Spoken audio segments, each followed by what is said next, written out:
Sa Bicol Region, isolated pa rin ang ilang barangay dahil sa mga landslide.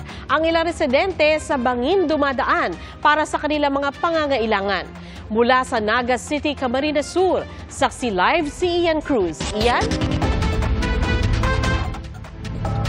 Sandra, may mga lugar pa rin nga dito sa Camarines Sur ang isolated. Yung iba ay meron pa rin mataas na baha, habang yung iba naman ay dahil sa epekto ng landslide. Akyat baba sa bangin ang mga residente sa barangay Kapanpanan sa Balatan, Camarines Sur para lang maituloy ang kanilang mga lakad gaya ng pagkuha ng ayuda. Dagdag kalbaryo ito lalo sa mga matatanda na nakayapak pa. Na importante, kailangan namin makatawid. Pero napakahirap po ng pagtawid. Ang hirap, sir. Talaga sobra. Mahirap talaga, kaso talagang tiyaga kami. Kasi po? Kasi kailangan. Kaya sana raw, hindi na makaapekto sa kanila ang super bagyong Leon.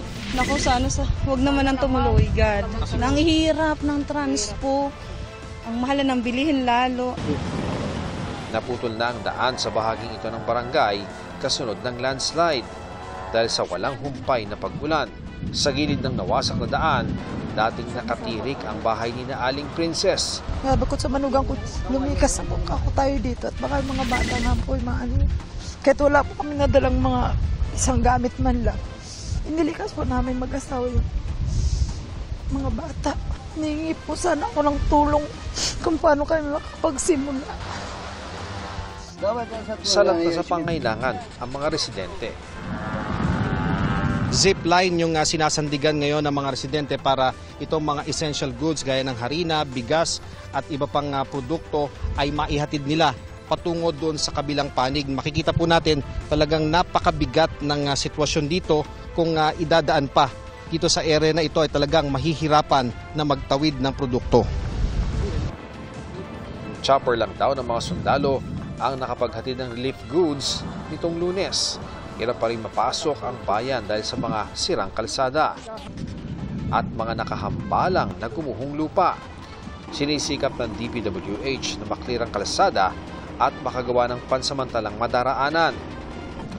Sa pagdaan ng Bagyong Christine, 10 landslides ang naitala sa buong Balatan. 3 naitalang patay habang 3 pa ang sugatan. Kung malakas yung ulan, tigil talaga yung mga dito, hindi muna kami magpapadaan kasi delikado pa yung mga landslide na dyan. Konting ulan lang talagang magbabagsak na naman yung mga lupa. Sa Libon, Albay, kita mula sa himpapawid ang lawak ng gumuhong lupa noong kasagsagan ng Bagyong Christine. Halos 30 bahay sa barangay Burabod ang nabagsakan ng malalaking tipak ng bato mula sa bundok. Isang residente ang hinahanap pa rin at pinaniniwalaang patay sa landslide. Isa naman sa mga nakaligtas si Vilma Rosal. Lumabas lang siya ng bahay para tingnan ang mga pananim noong bagyo.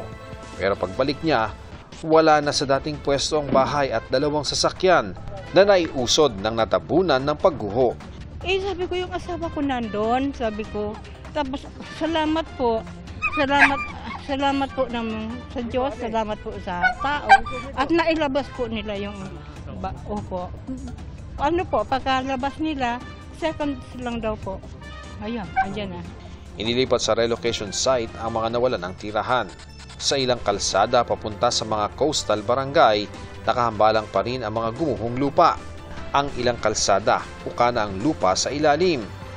Ang mga lumuluwas papuntang Manila o nagbibitbit ng supply pabalik ng Barangay Pantao, napipilitang maghabal-habal.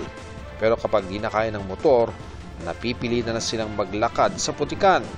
Humupa na naman ang baha sa palengke ng barangay.